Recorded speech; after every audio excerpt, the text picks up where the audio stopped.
नमस्कार, मी निकिता. आपण पाहतायत LS मराठी. पाहुयात महत्त्वाच्या घडामोडी. शिवसेना पक्ष आणि चिन्ह शिंदे गटास देण्याच्या निर्णयावरील आव्हान याचिकेवर होणार आज सुप्रीम कोर्टात सुनावणी. कोर्टात काय होणार याकडे सर्वांचंच लक्ष. आरोग्याच्या दृष्टीने अन्न आणि औषध प्रशासनाचा मोठा निर्णय. शाळांच्या 50 मीटरच्या परिसरात जंक फूड पदार्थांच्या विक्री आणि मोफत वाटपासह जाहिरातींवर बंदी. पुरावेच लागतायत ना? अंधभक्तांनो, घ्या आता पुरावे. उच्च शिक्षण मंत्री आता तरी झोपेतून उठा. फडणवीस साहेब, मानलं राव तुमच्या सरकारच्या कारभाराला. रोहित पवारांची ट्विट करून फडणवीसांवर टीका. 25 लाख रुपये किमतीच्या इनोव्हा क्रिस्टा गाड्या खरेदीवरून मुंबई महापालिकेतील सत्ताधारी आणि विरोधकांमध्ये वादाची ठिणगी.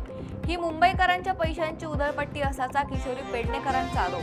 पेपरफुटीची कीड मुळापासून उपटून टाकण्यासाठी केंद्र सरकारचे संसदेत मोठे पाऊल. लोकसभेत सार्वजनिक परीक्षा सुधारणा विधेयक 2026 मंजूर. गडचिरोलीत भामरागडमध्ये अतिवृष्टी दरम्यान बचाव कार्याला यश.